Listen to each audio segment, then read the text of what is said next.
Yeah. I'm wondering, Nick, who's got access? Here we go. We're live. Now we come back here. Okay. Right. Cool. So log in your standard stuff. If you've forgotten your password, behind that there will be the ability to email, notify, and get a new password set. I'm not going to go through that, but it's your standard stuff. Nothing different. Then you log in and pass that over to me because I was going to. Yeah, you can. Because I've run through. I forgot to take JP through it. So here we have some new stuff. For example, my account. So each user will have a my account. If they want to change their password, they can do that here. If for any reason you change your format of your company email address or someone changes their phone, they can do that themselves here. We can think about other things that need to go here as and when and add it. Okay. The other bit is contacts. And by contacts, we actually mean insured and producing brokers. So an external party to Ambris brokers. So you could add other types of parties here as and when later on. At the moment, that's got nothing in it because we're just starting to look at the wireframes for that. We're kind of making an assumption that for the majority, you will be happy with what we've done so far and sign off. And Callum's started looking at stuff, the next batch of wireframes. Okay, but just to show you that that's a placeholder, and we'll be putting that information in here. There'll also be a search as well to search for insureds or particular brokers, and in the longer term, you can also look at the policies for that broker, etc. I guess with this, if there's any specifics that you guys would really like to see in here, feel free to let me know because I'll be starting to work with Callum on the wireframes for this next week. So if there's context, well, generally anywhere, but again, where you've got like a blank canvas here, if you've got any preferences. What we'll do for the next showing of the wireframe is we'll put an assumption down, and then you can work from that. Okay, so those are the new bits in here. I think we've put settings in there, but I don't think we've actually plugged that in yet. So we'll look at that later. That's early next week. We're going to start pulling that piece together. I mean, that's essentially the kind of the administration console where you'll set up a lot of the kind of the reference data for the application, that kind of thing. And I guess you'll probably have someone more in an admin type role who'll do that. Be the expert in that area. Yeah. So it won't be a broker. No, it won't be a broker. No comment. No. You need control over that. So just taking you through, I'm gonna, nothing much. There is one thing to show here, if I'm right. Is it this one? Yeah. So I'm gonna go back one. I've jumped.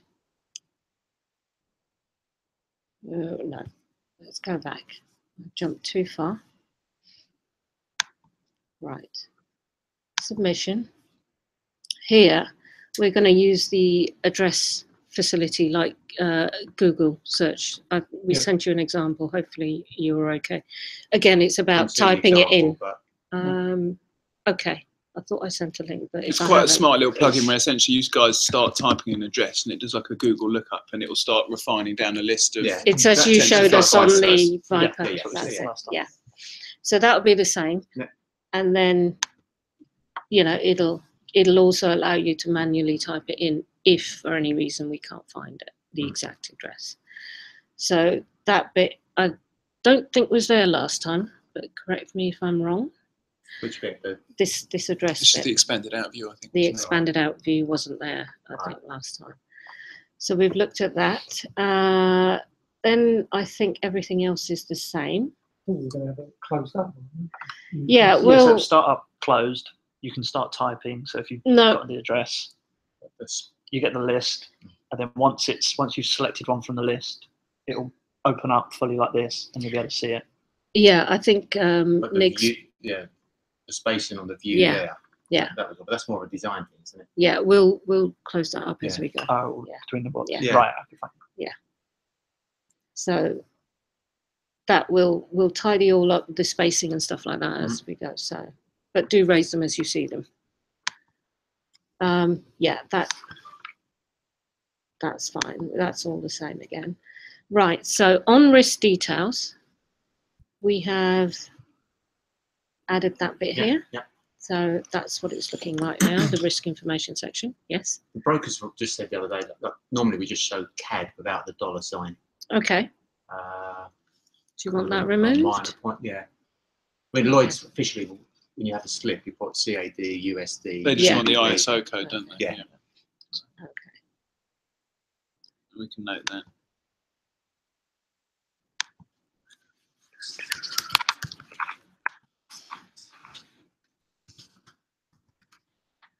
I can't find it.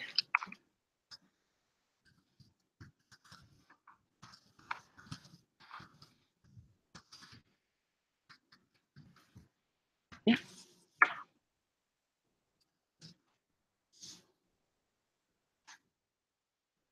Okay. So we'll have a sweep of that and take that out. So that's the only change here is the split of the receipts, both for this year and next year. Now we come to. With that, sorry, just to quickly jump in. One thing I thought of, and it's a minor point, but if you fill in one of the boxes, we can then set it to kind of auto complete the other box. I guess you guys would be comfortable with us sort of taking liberties with that kind of thing. In what way? Sorry. So if you put the receipts USA, then we'll default 51 into the other box. No. So no. It'll be Canadian, you've got, could be $1 million Canada, right. 20% US, 20% rest of the world. Oh, okay. And the remainder is Canada. But most of the majority like that, Canada. Right, okay. A lot will be only Canada. Yeah. But that's just a split outside of Canada. Okay, fine. Right. And sorry, just going back to that view. Yeah. Trouble with these wireframes. Yeah, then the linking isn't properly there, so there we go. So we've Going got backwards. the heading percentage receipts in USA, then we repeat it. Is that? It's on the right there. Is that just a bit duplicative? So would you just not we could take that out. Heading and then just. Yeah, we could take that out, and we'll have that in the box and anyway. Then just bring them down into one line. It just seems like we're making a. Yeah. Okay. We'll have a look at that. I think it was just the designer was trying to make a clear distinction between this year's and next year's receipts, but we can certainly look at that. Yeah. Okay. Right. So here I'm going to hand over to Tim because we have looked at what you sent us. So this is still looking as it was. Okay. Yeah. However, we've done because we weren't quite sure exactly what you wanted. Yeah. We thought we'd just talk you through it first and then make the changes to the wireframes. So we go from the most high-tech visualizations to the most low-tech visualizations. Yeah. And good old-fashioned Excel land.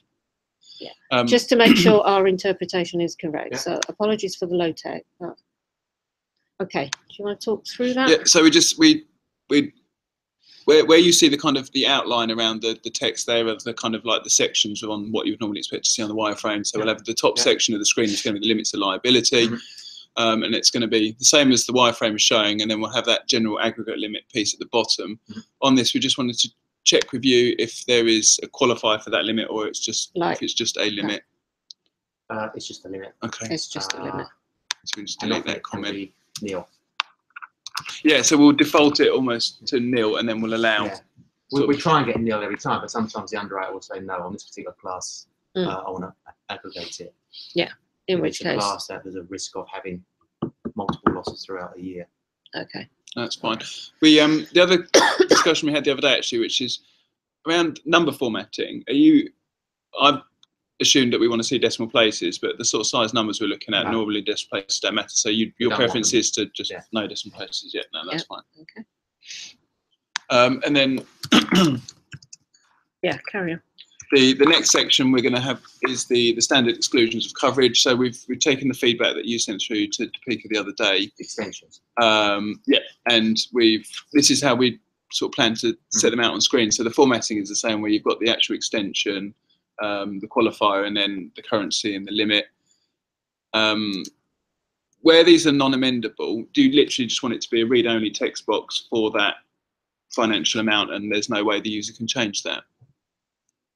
No, I think they're better just to default, because there could always be the odd circumstance where somebody needs to change it. But, the reason we said that was because on this sheet, I think some of them had. Where is that one? It was that row, well, number 2, row 3. It's just got a Canadian dollar 75,000. It doesn't say options to change. So we just. It was just a point of clarity. Yeah, I'd say all these limits. It's good to have a default, but always leave an option to amend. Option always to open. Okay. And if that standard becomes 85 because of a legislation change, then we can change it. Yeah, well, that's part of what we'll try and pull into the admin section, is that we'll set these defaults, and then as and when they change, you can get someone to go in and update the defaults, make it so it pulls through each and every time. Okay. So yeah, then we've got a number of these which I've taken from the feedback in the spreadsheets, that there's the default value, which is column C, and then the way in which we want to be able to amend them in column D. So where you had in the other spreadsheet the options to increase, we've taken from that would be like a drop down of amounts that you can change the coverage to, or would that again be sort of a free form number? We don't need to. That's just a question. If you're never, it'll be variable. If it's variable, then it needs to be freeform. Yeah. Should we make them all freeform for the time being, and then if something comes up, we can always we can change it if need be. Yeah. So assumption is freeform. Okay. Yeah. Yeah. No, that's fine. And then this could be driven from once we start getting some data. Yeah. Exactly. We can always revise these things, but this is a starting position. Your arm's broken, they say, yeah, it's always that. Do you ever have? Well, sometimes we do that. Yeah. Freeform. Is it definite or is it not? You know, it's definitely maybe. Now. Yeah. Keep it flexible. Yeah. And so the yellow here just denotes where you've sort of stated that these are less frequently used. So these are the ones that we're going to stick in a sort of a drop down at the bottom, and then the user will be able to go in and select the ones that are relevant for the risk and add those. And there are some more of those to come. Yes. Well, that little comment in red at the bottom is just the placeholder for us that there are some more to come on this. I think for us, so long as we have that business settings area defined, then you can go in and add as and when. We'll start off with an initial list. And there'll be some that we use once in a blue moon, and maybe we might not use it for a year, and then it just occasionally comes out. So that's the sort of thing we'll throw in. Yeah. If and when. So if your main the ones that you use and are most frequently, if you like, then we can, when we're doing the specification at that point, we would like the list that we're going to go with, and then after that, you'll have the facility to add on. Okay. And as far as an order for those when you do the drop down, how should we do that? Again, alphabetical. How would brokers go in and find these things? I mean, logically alphabetical, but my plan with these drop downs, and I do need to caveat that I need to double check with the developers. It'll be a drop down, but it'll be the sort that you can actually start typing into as well. So if there's a big drop down list, you can start putting in a few keywords or like the clause letters, and it will then filter that list down. Needs to be like that. We can default the sort to alphabetical if that's what you want, and then but we're going to try and add a few other bits and pieces just to make it a bit easier. Because some people, when they first get to use it, they might do the scrolling down looking for it, and then they'll eventually work out actually start typing in. Yeah. We hope with the sort of rollout training and stuff like that, we can sort of bring the attention to all these little bits that should improve. People's kind of effectiveness. But we'll train people to use it, and then somebody new will come along. Or particularly if we get the outside brokers using it, you might train 1 or 2 people, and then someone new joins, and they forget to pass on. All that. So that's the idea with that. Then what we've done here is we had a bit about I can't remember what the previous title was, but we've rebranded it territorial scope. So the layout of the wireframe previously looked a bit disjointed. So we've moved a section from the middle down to the bottom, and then we brought the standard conditions in at this point. If I show you, most of those do not have a limit against them. Okay. So just to go back to his point, territorial scope was here in the middle of. So we've moved it to the end. I need to think about that heading. That's not the right heading anymore. But, well, we changed it because it was something else, and I suggested, based on what I've seen in previous insurance systems, that territorial scope was what I'd seen it called in other applications. But again, if you guys have a preference with that, just let us know, please, and we'll. That's easy to sort out. Yeah. Okay, so going back here. Yeah, so the standard conditions, as you can see, same format. We've got the name of the condition. We've got a space to put in a qualifier if we need to, but then we've got there's no limits, are there? No, there's no limits for that. So will there'll never be a limit. These will never have a limit. No. Okay, fine. I'm just working my way through them. No. But that was the idea. We grouped these ones together because they don't have limits in them. Yeah. Yeah. I think I just got myself a bit confused with the original spreadsheet because it said CAD but no default limit in there. I think some of these I wasn't sure about, so we thought we'd just ask the question. Yeah, none of those have a limit. Okay, that's good. And then there were these ones at the bottom that had not applicable next to them. So is that not applicable that you don't want them included at all? Can I clarify? Those are non-standard. Okay. So can I clarify that not applicable was me asking the question in the original spreadsheet. Right. You didn't put that in. That's fine. We've done so much in this backwards and forwards. So yeah. Yeah, those are optional conditions. Yeah. So they are part of this optional list. And of which there are some more of those. Yeah. So again, drop down and pick. Yeah. Yeah. Okay. So I can tidy this up and they're all there in send the it back maybe, and you guys can just let me know what changes we need to make to it. Okay. And then like we said, we pulled that territorial scope thing, which you'll let us know if you want to change the name onto the bottom, just because it seemed to make a bit more sense. I mean, if your preference is actually it sits above these two, then again let us know. Show me again where it is then. So we go back to on the wireframe. So on the wireframe, it's sitting here. But on that Excel, we've dropped that to the bottom because it seemed to us just a bit odd that you had sort of two big sections with the little one sat in the middle of it, and we thought it would either sit better. No. Before or after? I like it there actually. Okay. Yeah. Okay. We'll put it back in there. That's fine. Mm-hmm. Okay. So that's sort of the main. Selecting the wording is kind of one of the main things, whether it's before the conditions and after the what we called it now standard extensions. Yeah. I'm sorry, I didn't realise there was more above it. Yeah, so there's limits of liability. Standard extension. I'll put it at the very top, the very first bit above that limit of liability. Okay.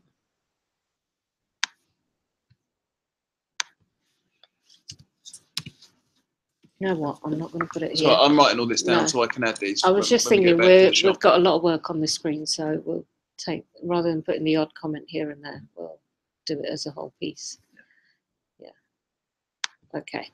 So, anything else on that? Sorry, no, I think we've covered everything that I wanted to cover there. As long as you guys are happy with that. Okay. So we'll rework that page based on this discussion, and we'll show it to you on. It'll be later Monday, not first thing, but later Monday. Okay. So that's the one major piece that we need to do before you give us the nod. Yeah. Okay. Okay. So going back to here, so we've dealt with that page and territorial scope as well, the positioning of it. Now, where's my button? I think it might be in here. Right, underwriting facilities. You might have seen this already in your walkthrough. So we've as a suggestion, put some logos in. You don't have to have those, and you can tick box. Well, what we would want to do is put some references of the facilities under there. So references meaning a description or the contract number, because most of the brokers refer to as the 130D2 contract or the 247 contract, whatever. So I'll give you the references for the markets. Well, actually, just having the ability to, if you just put reference XXXXX, and then that's something that admin we should be doing, because whenever those contracts renew, and they could be any date in the year, we have to change. Can you make a note of that one? And that'll be the reference that pulls forward into the policy when it's issued. Yeah. So it's kind of the next stage when that's a very good place to manage it. That's cool. And that again will be in business settings where you have your facilities defined. Yeah. Okay. Well, I think longer term with the products as well, we'll want to actually be able to set up the facilities themselves in here as well. That's the business settings. Okay. Apologies, I think I've got a cold. Right, so from here, I need to go back in here and just looking at. Will. Yeah, that's fine. It's too big, or no. I'm thinking at some stage when we've got a number of different facilities, property, liability. Yeah. You want something overarching that, so that first of all you select liability. Yes. And then this comes up later. Yeah. I think we've got a risk type or something, haven't we? Yeah. That should drive which facilities. Yeah. We should be able to make it smart where you can sort of qualify that on the submission when you're entering it, and then so when you come to facilities, you want to put that submission and get the right page of that. Yeah. The property page of that will look different. It'll be different references and different markets. Absolutely, it'll be specific to that line of business. Okay. Yeah.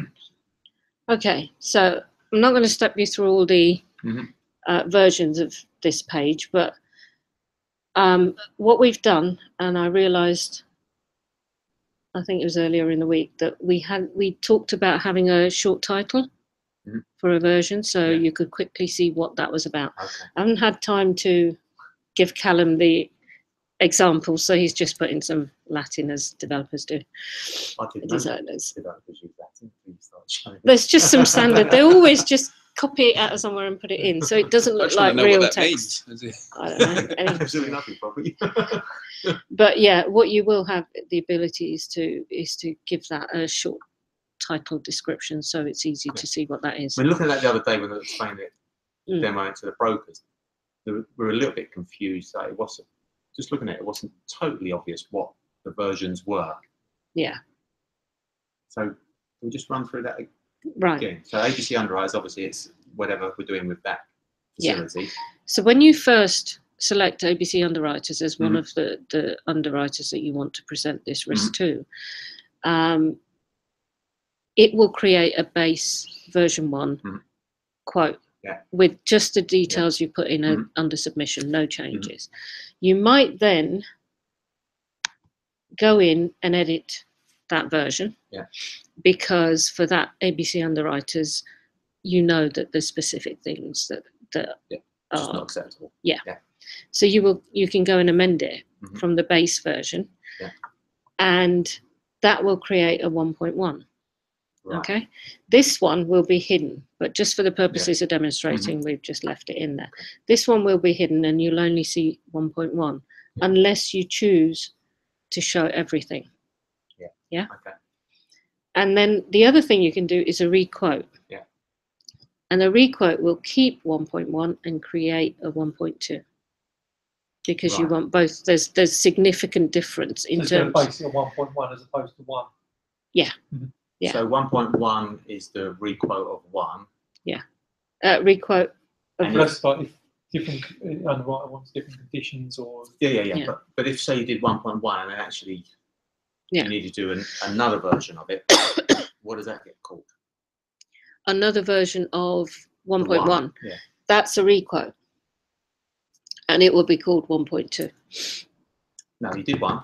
Right, and then looking at it, you think, actually, I need to amend something because it's just not acceptable. So you've done a 1. Then you'll get a 1.2, and these two will be hidden. Yeah, I'm just trying to differentiate between amendments to 1 and a different version of 1. Okay, once you, all right, okay. Requote, should that become 2? Yeah, that's it. 2.2. Yeah. Let's do two scenarios. You start off with version 1. The broker looks at it. And he goes, he doesn't change anything, but he says, I want to do a requote with some different figures in there. Okay. And that scenario, he hits requote, goes into the quote, changes whichever details he wants. And if it's a requote, he'll see 1 and 1.1. They will both be live so that he can print them off or whatever and take them to the underwriter. So you'll have 2 versions there. The other scenario is that you've got your 1.0, your base, and then you go in and edit a couple of things in that version. It's not a requote. It's just, I need to tweak this for this underwriter. Correction or whatever. Yeah, correction. Yeah. And that will then generate 1.1 replacing 1. So you won't see that one. So in a requote, you'll see both. In an edit, you'll only see the latest amended version. So if you did a further edit, because actually you speak to the underwriter and he's saying that that's not acceptable. Yeah. I want this, X, this, Y, and Z. this. Yeah. So you do a third version of 1. How do we number that? You won't see 1. You'll either do it here against the live one. But how will you number it? You've got 1, 1.1. Okay. That was where the confusion was arising. Okay. You almost need version 1 and version 2 for that underwriter. Would you want the requotes to be? Oh, requote will be version 2. Sorry. Version 2. Yeah. Let's work through the numbers and let you have them, because you make a good point actually. Well, that would make sense, wouldn't it? That 1 point something is an edit, and 2.0 is a requote, or 3.0. So for one facility, you might have version 1, version 2, version 3. Yeah. You might make edits to version 2, so that'd be 2.1, but you've still got 1 and 3. Still the base. So run that one again. So for one facility, you might have a version 1. Yeah. You'll requote that to you got version 2. Yeah. Now you might want to make a change to version 1, so that becomes 1.1. But you've still got 2 and 1.1, so they will both be visible. Yeah. Okay. So you can say that's version 1, that's version 2. Yeah. I've made a few edits to that one, so it's to the point one. The only downside with that is if we're doing that with edits, after you've done 9 edits, then you'll do 1.10, 1.11, which have to. Yeah, we'll just work through a couple of scenarios and pass them by you. Yeah. Because we'll need to do this for when we get. Yeah, but it's also useful to differentiate between ABC underwriters quote and XYZ. So having it 1 and 2 is quite useful. It's just how we just need to how we number the and that by the time we get to the spec, we need to have that nailed down. So we'll work through the scenarios, talk them through with you, and then make sure you're happy. And then that's what we'll specify. Because version 1 and version 2 are both live options. Yeah. The requotes it's not a requote, it's an amendment. You're correcting, and so almost version 1 has become defunct. Yes. However you set it up, it was an error or it's just not acceptable. So it's never ever going to be a quote. So it's an amendment.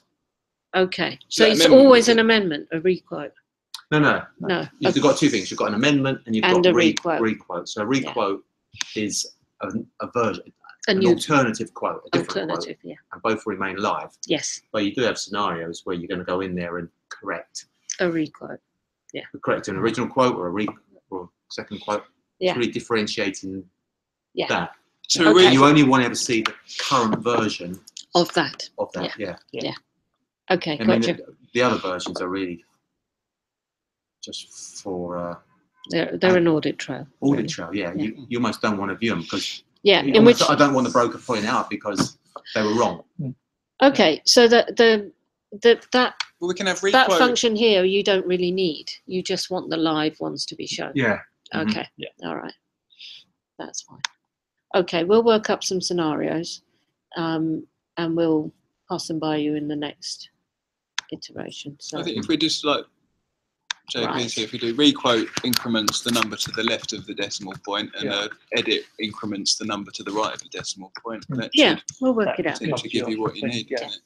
And then because for each facility, you might have a version 1 for that facility and a version 1 for that facility, but that's okay. I take it. But from the client's perspective, they're not going to know anything about all the corrections that we've been doing behind the scenes. If they suddenly see 1.9, are they going to be confused as to? I shouldn't see that. I mean, this is for your internal use. When we do the client portal, we'll define what they can or can't see. Yeah, but if we're sending out a quote, we just want them to be the first quote and the second quote. That's really. This will just be what they see on the quote sheet. We'll define on there, and we won't carry that through. You'll just need a flavor to go through what's been sent to them. Yeah, which we had on one version somewhere sent to client. Yeah. So that versioning is more for your internal. So if one of your guys is saying, "Oh, I'm working on 1.1," and actually I'm working on 1.3, you've got. Yeah, as an audit trail, if corrections are made, you want to make sure everyone's always working on the latest version of it. Right. Not picking up a previous one and thinking, "Oh, I didn't realise." So we'll just hide them. By default, and probably only viewable by an administrator, I think. Yeah. Okay. And then are you comfortable with, where you've got A, B, C and X, Y, Z, if we have a version 1 for each, are you comfortable that there's a version 1 under each of your underwriters, or would you, does that need Should to we be? just mock up some scenarios? With a letter, couldn't you? The individual underwriters, if we wanted to. We needed to. Well, then the versioning is distinct because it sits clearly underneath the relevant underwriter on that screen. But there's potential you could have 2 quotes from ABC underwriter and a quote from XYZ underwriter. You put them all up to the client. So it's really.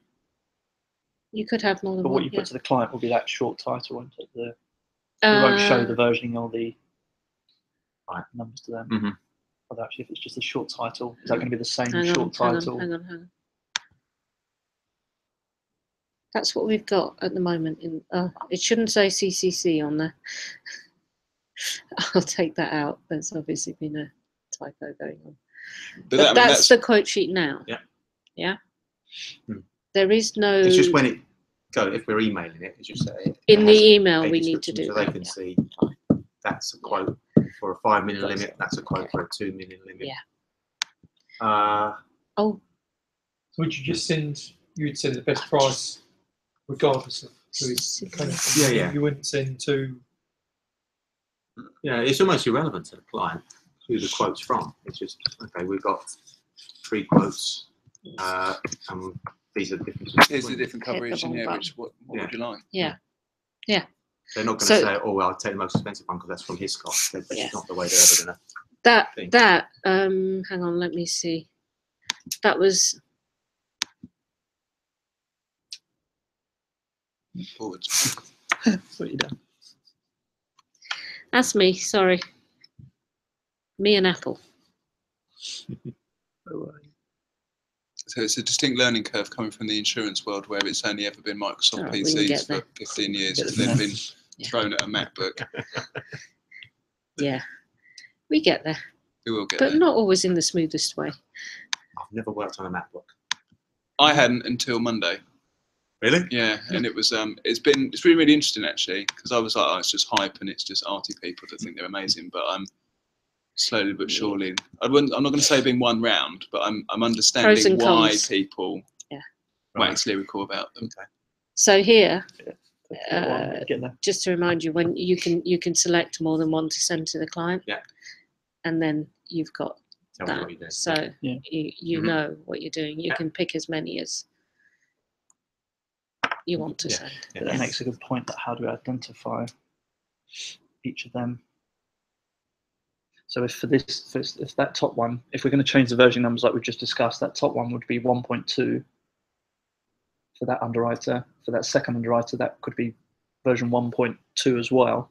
No, we're going to review all the numbering because it won't work that way. It won't work that way. Yeah, okay. We'll review and give you some scenarios to look through. Yeah. Okay, but it's a good point. Yeah, we want to make sure we're binding the right quote. Yeah, so we need to be able to identify exactly which one it is. Absolutely. Yeah. For you to add our reference to it. Yeah. You can do. Yeah, exactly. So what we send to them, in the quote sheet, we need to the email, and then there's the quote sheet. Because if they print them off, for example, and there's 2 of them, they need a little description somewhere. Yeah, looking at the quote, they need to be able to determine easily which one's which. Yeah. So we need to look at that referencing and stuff. Yeah. So it's like, okay. So the next thing, is the tab here, the timeline. We haven't done the making this arrow link right up to the circle, so you know exactly which one you're looking at just yet. I was just confused by we've got timeline on the left and the timeline on the right. How they differ. We've changed the dates to. It was the only reason for the left and the right is basically to make maximum use of the screen size. So it's still sequential. The dots in the middle of the sequence. I see. And then the log piece just hangs off each one of those. Because they're at the same time and date. You did. You did. I couldn't quite figure out. No, I made that an observation earlier in the week as well. Yeah. So and that was the other thing is she do. if you do put your cursor on one of them, it'll stand out and the others will fade. Right. So you're not distracted, and you'll have whichever links that you need. Mm-hmm. These links aren't quite right, but you'll have a link to go through. Yeah. Okay. Mm-hmm. And you can add notes. Let's just go back. So you can add a new note if you wanted to onto that timeline. Okay. Yeah. Which was there. I'm not sure. I showed it to you last time. I didn't spot the new note. No, I think I didn't show you that last time. And then we have the insured, and what we'd like to say is producing broker details. And this is where something could be wrong, or you want to add a new contact for the producing broker, and it applies to all the versions of all the quotes that you're currently looking at. So we might have got the company name slightly wrong or typo or something. It's an opportunity to apply it across all the versions. So that was that. And then the docs tab. So would that create a one, if we were at 1.2, would that create a 1.3 in your? No. Okay. We could keep them as they are. What but behind the scenes, there would be an audit log to tell you that you'd had a change across the piece. That's correct when you correct something there. Yeah. Unless you want a new version to be created. Yeah. Yeah, if we had the spelling of a name wrong. Yeah. You just want to correct all the documents. Yeah. Yeah. Okay. This, I know we talked about grouping the documents. Mm-hmm. We haven't done that on the basis that we've now got this search. So you can search by types and you'll just see those types. So it'll show you whichever set of documents you want to look at based on that search criteria. And there's a freeform search here as well. And the other thing you can do here now is you can have a preview of the document. So if I hit that, you'll see the quote sheet again as an example. Mm-hmm. You can change its type. So this is just a sample. So we need to refine that list of types, don't we? Yeah, I was going to say what's in there. This is just a sample. You can rename the document if for any reason you wanted to. Okay. We have given you the option of deleting it, and I'm not sure that you necessarily want to leave at admin. Okay. What do you think, Nick? Yeah, I'll leave that. It looks almost too easy to put something on and take it off. Yeah. The documents, are they OCR when they're uploaded? So can you do text searches? I need to check. I think I'm not sure. Techies. Yeah, I think one of the questions. No, that's fine. No, one of the questions. Do we know? Do you have like a set list of format documents or? Pretty much, yes. Just You got that? Okay, because I know me and Tim were talking about this yesterday. And it could be anything from a Word doc to a TIFF file or something, or it could be anything, something that's not legible. But if it's PDFs and Word documents, pretty much PDFs and Word documents. Yeah. So we can have a look at that as well. Yeah. Okay.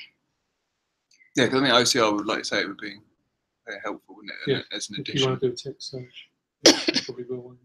Yeah, which would probably be the search. We might then just need to impose some minimum image quality standards on your guys when it comes to adding scans and stuff like that to do the OCR. Okay. So OCR is so an Adobe file isn't actually, it's not like a Word document, it's got specific words. When you upload it, it can read the document through, so it reads all the words in. So optical character recognition. Yeah. But it's a lot of what they're doing on, like with the SDC project that they're doing as part of Lloyd's Tom and that kind of thing. Right. They're starting to leverage OCR a lot more and bring that into things. Okay. It certainly makes sense for us to be looking into that as well. Yeah. So that is all the new features that you might not have come across before.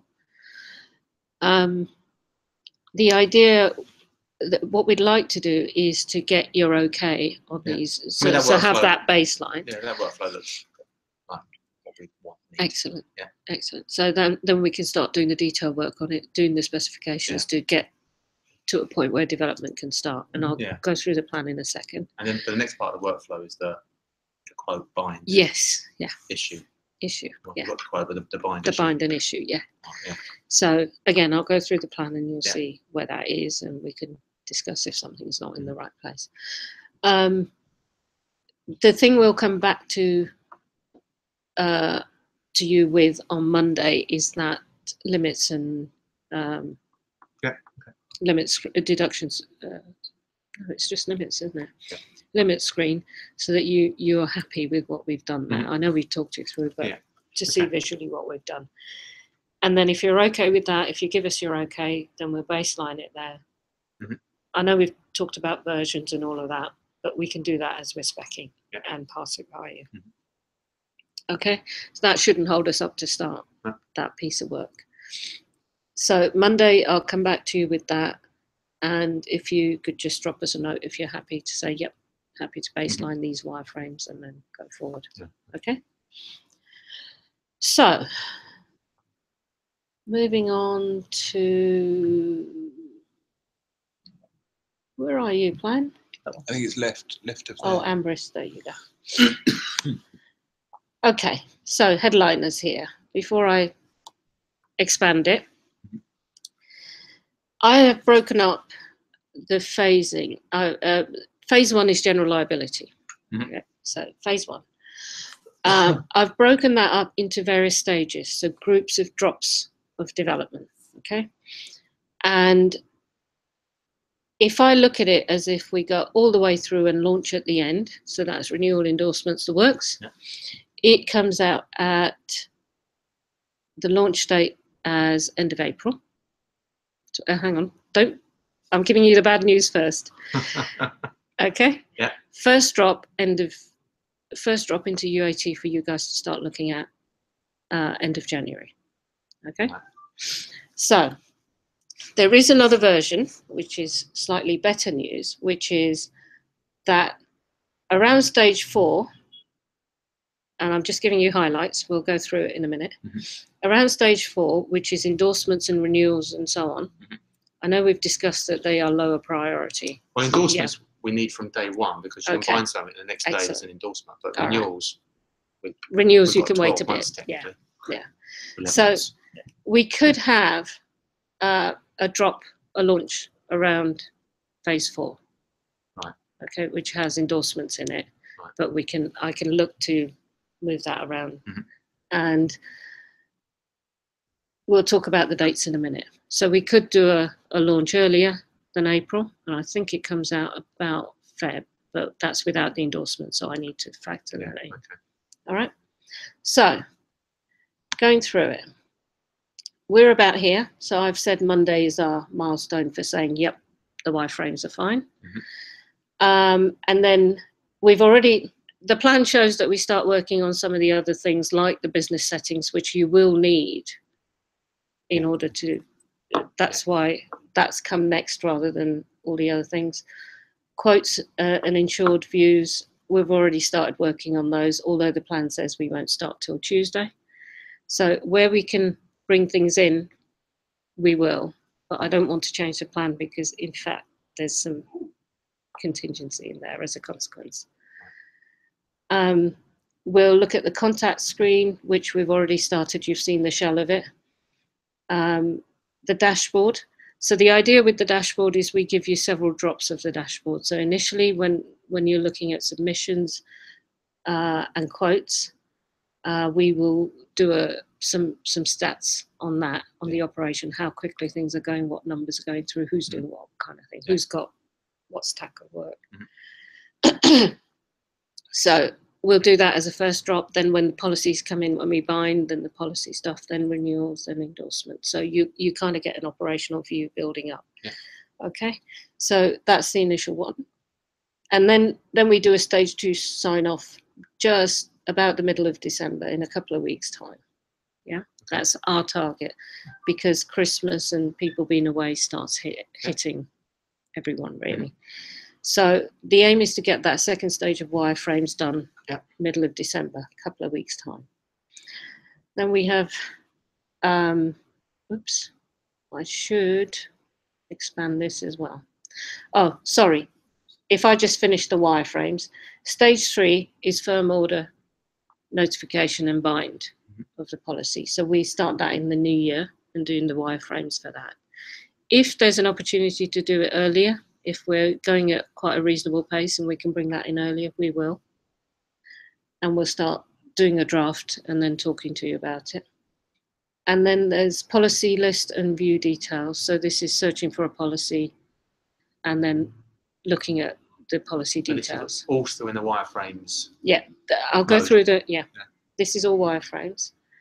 And then reporting, anything that we're going to do from the system itself, reporting there. And then extending the dashboard here to include any operational stats for policies. Okay, so that will take us into towards the end of January there, all the wireframes up to policies. Okay, finding and looking at policies. So that's right up to stage 3 sign off for the wireframes. You've got nothing in there for the 18th through right away to the year. Is that some kind of contingency that you're doing? No. This is you shutting down completely. It's us shutting down, plus the designer is away over Christmas as well. But that doesn't stop us there. I'm just showing you the wireframe work there. So then you've got stage. So this is actually overlapping, isn't it? Yeah. Now we start overlapping here. All right. So this is the spec and build for stage 1, which is right up to here with the login pages, the quotes, the submission. So everything we've seen today. Yeah. So that we start driving out the detail, Tim and I. I've only overlapped it a little bit, but the two of us, we could be parallel working on these. So we could be driving out more. And that takes us to, for all of those, up to just before Christmas when the office shuts. So our target is to get all those specs as far as we can, and also we'll be leaning on you for some of the detail on that. So we'll try and organise it in a way which doesn't take too much of your time. So our target is to get all of those right up to the risk timeline there, all those specs done, ready for the developers before Christmas. That allows a little bit of drag into the New Year but that's period. all specking, no building at that stage. Not at that stage, because there's a lot of interlinking of information, so we need to make sure we've got that right. And then from there, in the new year, I've got 3 long, it doesn't look like a lot of development, but I've got 3 long pieces of development. That's login, list submissions. The lists are either views of the submissions and unassigned, and my work as well, which I haven't put in there.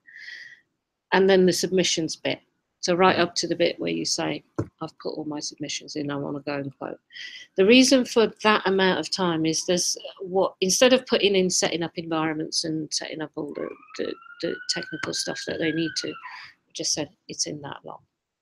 So all the setup of the development side is in there. I can pull it out if you like, but I was kind of being a bit lazy there. So that's why it's concise. Well, that as well, and that's why it's such a long stretch. Okay, and then that takes us to end of January, where we drop release into UAT, the login, the all the lists to find whether you want a quote or a submission on my work, the ability to submit a quote, and the quote versions, the documents, the risk timeline, everything we've seen so far, apart from things like the contacts and there's something else. But pretty much what we've seen today. Okay, so that's end of January. 26th of Jan, sorry. Okay. That is the last, roughly there. Okay. Then you've got, I'll let you have a copy of this once we agree, because it needs to go in the contract as well, doesn't it? So then we've got the second set, which is the building. Hang on, have I got that right? Yeah, sorry. that's just up to submission. I ran away with myself. Then we do all the development of the quotes. So again, list quote isn't as complicated, but we may as well drop it at the same time as the versioning. So I've given them the same time. So those two we will drop to you a week later, roughly a week later. I think it's a bit more. And we're overlapping because we were aiming to start some of the development as the other one winds down. The next set of development picks up. So this is slightly longer than a week's drop because the version side of things will be a bit complicated. Okay, so we'll take a little bit of time. So that then gets dropped to UAT. So you then can log in, do a submission, and do some versions of quotes. Okay, then the next bit is documents. Okay, you can upload documents as part of submissions, but this is the document piece where you can search, etc. And then the risk timeline as well. On the quote bit, we'll be able to print off a quote sheet. Yes. At that early stage. Yeah. But this is all in test at the moment. I haven't assumed we're launching with anything yet. No. But we can discuss that if there's an opportunity. So that then completes the piece for taking you right up to where we've got to today. And that will drop into, where's that? 13th February. Okay, I'm off that week, but yeah. Again, so that's the plan at the moment. Then we go into stage 2 build, spec and build. So here we are now looking at back here in December. This is us overlapping. So one of us can be working on one and the other on the other. Okay, that's the only kind of overlap I've put in. So if we can get that one done before Christmas, that would be great. Sorry, the stage 2 again is? Stage 2 is my work list is here. Business settings, this is all the conditions, all of that stuff. The initial dashboard, and this is all about speccing and building. We only looked at wireframes earlier. And then the contact views. So it looks like little stuff, but it's actually stuff that you need before diving into policies, binding the policy. So those, the specification will take us mid-January for those, and which works very nicely because here, because remember, we're still supporting the development as BAs, but I'm not putting that in, that's built in. And then as soon as somewhere around just before that, stage 1 being delivered, we can start working on stage 2 here. So again, you've got a drop here in 13th of February, you'll have another drop here towards the end of the week with the business settings. But it not make sense just to drop them all together? I'm just thinking that, actually. I'm also thinking whether business settings might take a bit longer, given. I'll have a think about that. I'll have a think about that. Yeah. By the time we've got a chance to test it, you've got another drop. Either we combine them, or I've got this business settings slightly optimistic. I'll have a look. Yeah. I mean, to be honest, I'm not around that week, so if you want to put the one of the 13th of Feb that one back to meet the other one, I'm happy with that. I don't think you need more than one drop a week. No. No, that is, I think that's me being over optimistic. So if I move that there and tidy up the plan. Yeah. Okay. That's fine. Okay, so that's around, a week later. So, well, so we got 2 weeks from the first drop. Then we've got the dashboard, which I've said, let's just build it and put it in so you can start seeing numbers. And then contracts view we'll do alongside and then drop it a few days later. Yeah. The dashboard, not everyone necessarily has sight of that. So to the brokers, it probably won't matter unless you want them to see it. So they'll see a drop a couple of weeks later with the contact stuff. Okay. So then, that's everything that takes you up to submission, quote, and all the admin stuff that you need. Mm-hmm. I think. And then stage 3, we then come into up the top here. We had the wireframes being done. So if I take that line down, just after that, a couple of days after the wireframes for firm order notification we'll start drafting early. We won't wait for your sign off. We'll draft, and then when we get your okay, we'll just go back and review and adjust the specs. So firm order notification. So are you binding? The policy list, because once you've bound the policy, you need to see what's there. Yeah. And the interface to Risk Pro. That doesn't need a wireframe, so there wasn't anything up at the top. So we need to spec those out. Do we need to make Risk Pro aware so they can? We should have been. You have made contact David's, with Risk Pro. Yeah.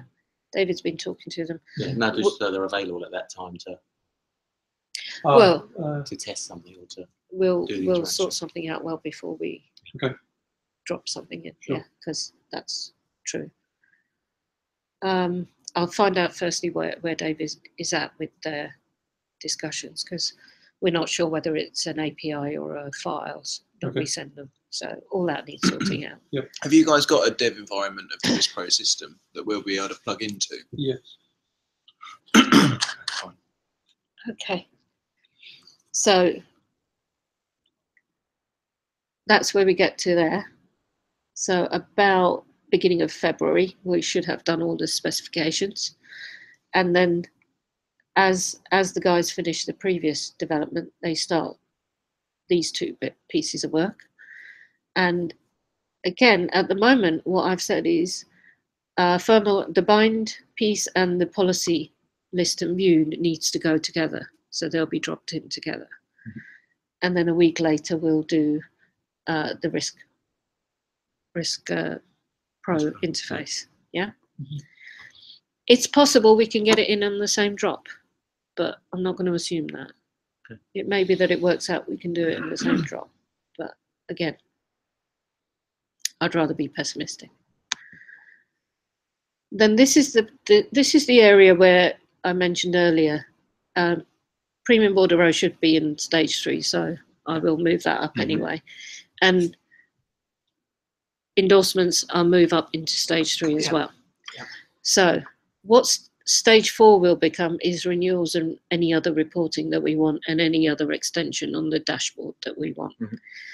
So that is stage 3. Once I've put endorsements and premium bordereau in, could be a point at which we launch and not wait for the other stuff. So I'll change that to have that as a launch step in there. And then we can go through with renewals. Renewals, I've just put one line in. I'm not sure exactly what. We haven't took detail on that. So for the time being, it's just a line. These are the wireframes, and then in the same way, you've got the spec and build for those. So I'll move those steps up. Okay. And then launch activities, I've just said, we need to have a final check on. We'll have a conversation before we'll be having a conversation well before launch. We get close to launch about what must be absolutely in before launch. And I've just left a little bit of time there just to do final fixes or anything like that. Sign off, we put it into a staging pre-production environment where you can have another check, we can have another check, and we agreed to release it into live, and then you'll sign off for launch and we release it to live. Okay. I haven't put any of the training activities and things like that in here. If we need to do something, we will do it. Training shouldn't be. Shouldn't be. No, the brokers will. But in case we do need anything, we'll. So that, in the worst case scenario, was launch end of April. I'll change that to have 2 launches. Probably moving endorsement stuff. Let's say, for argument's sake, it might be March, maybe end of, maybe early April. just taking a guess, but I'll let you have the version of that. Okay. Yeah. How's that look? What's your feel of that? Yeah, I was hoping for it a little bit earlier, but yeah. And if we can do it, as I said, there's a bit of fat in there. Yeah. But I'd rather not take that out and tell you bad news that we're running late. Yeah. Okay. So if we do it that way. And now Tim's on board, we can run at a pace with the specs. No pressure, yeah. The other thing that we talked about as a later stage was the upload of the documents to Lloyd's Canada. Do you know, where to be countersigned? That's right. I spoke to them this week, and it's a very simple API. They said others are doing. CFC in London are doing it already. You're right. Yeah, you said someone was. Was it just someone in via Lloyd's? I spoke to Sheldon Murphy who heads the Lloyd's office in Canada. He was over. He did give me the name of the person who's responsible for it as well. What we'll do is we have a features list where we listed out all these things, including the client portal and underwriter portal and all those future things that we talked about. We've got a list of those. Yeah. Every so often as we're going down this, we will review that and see what you want raised up in priority or what else has come up. So if we keep that list running and have a review every so often of it, then we can do that. So the Lloyd's Canada piece, is it coming up in priority, the link to the portal? It's just I was talking to me the other day and he was just saying, is it doable? And he said, yeah, it's already been done by others. And he said, it's a fairly simple API. So I always say that. No, we'll have a look at that certainly and see what we can do. Yeah, okay. We'll have a look at that. When we do the bind piece, let's have a quick look, see what's involved and whether it comes in or not, depending on whether how we're running. And I was just thinking about the sign piece the other day. There'll be electronic signature. Right. Because each policy has to be signed. And whether that's automatic or whether it's something I physically do. Okay. I press a button and it. So I have checked it and agreed for it to go, or one or two of us.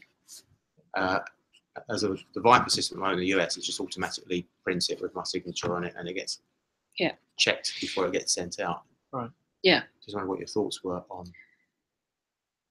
We could do the electronic signature. It's up to you as to how you want to run that process. What do you want to do once you've? Yeah. I mean, there has to be a signature on it. Yeah. So the policy is invalid without a signature. So it's not going to be a wet signature. So it has to be an electronic one. It's just whether the moment you press bind, it automatically gets put on there, or whether it's another step that I actually sign it. Well, what's your preference? Sorry. Yeah. I'm just sort of talking out. Any thoughts on that? I mean, sort of limits or something. Well, you could have. If it's over a certain amount. Yeah. You want to have see some it rules and sign it yourself. Whereas if it's below that, just let it go. Or we need to talk about that workflow there, because at the moment you're looking at all the policies, aren't you? Yeah. Post-bind, when they're bound. Yeah. And we talked about over time, maybe that may reduce and you see a selection, and we need to work out what those rules are. Initially, the rules will be as is, I'm assuming. And then as you get confidence in what you're seeing, and then we reduce it down. So to physically press a button or click to sign, seems to make sense, and then we can and then we can take that away. So it's like an inbox or something for you. So once someone's created and binded it, your broker can select bind, and then that'll put it into a queue almost for you to then say approve. Yeah. And then out comes everything from there. At the moment, I tend to, whatever goes onto a pile, first thing in the morning, they're the ones I sign off. We'll make you an electronic pile. Yeah. And then you decide whether you just quick glance and click, or you want to apply certain rules. Certainly in the early stages, I think it makes sense to. I do physically look at them because there'll be some bugs without a doubt. Yeah. Yes, no bugs. Okay. They're not bugs, they're features. Yeah, so it makes sense. I do check, and then once we get to a level that it's working so smoothly. When we look at the bind piece, when we start looking at the wireframes and how the flow will be, we'll flesh all that out with you. And the reason I am sign off and everything is because at the moment someone creates a Word document and then the underwriter changes some things, it doesn't get put on the one that gets issued, or it's visible. But in this, every change will be in the documents. The document that gets issued is an absolute mirror of the one that's been agreed. So, and then in theory, so the error should not be arising. But no, and then to look forward when renewals come in, that is the one that will be picked up in order to do the renewals with all the endorsements in it. So that version. So that was the other piece where you were seeing issues, weren't you? Yeah. Okay. Yeah. So for now, it'll be a select sign. Yeah. Let's go with that. Unless you know, as we go down through this process, you decide, well, actually, maybe I have got confidence or not, but you know, that'd be too early. To be honest. I'll start off that way. Yeah, and then ease off as you see fit. Yeah. Okay.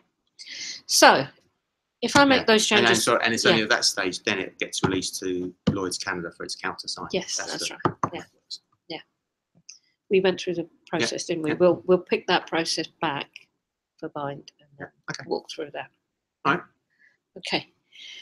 So wireframes, we'll get that one screen sorted out so you can have a look at it for Monday. In terms of a plan, are you reasonably comfortable? Subject to me making the change on endorsement and then putting a launch step earlier. And I'll get that to you. And if you give me the nod once you've had a look at the plan changed version. I'll have the brokers have another look at it on Tuesday maybe. Both things, And then what we'll do is with the plan, once you're okay, we'll get Max to put that into the contract. Yeah? Yeah. All right. Sorry for talking so long, but that's all I got. Is there anything else? Anything else before we? Could you remove all the calendar requests that you put in? Because I don't know when we've got meetings or when we haven't got meetings. We'll remove them. As we go. I think, because some of them changed to Thursday.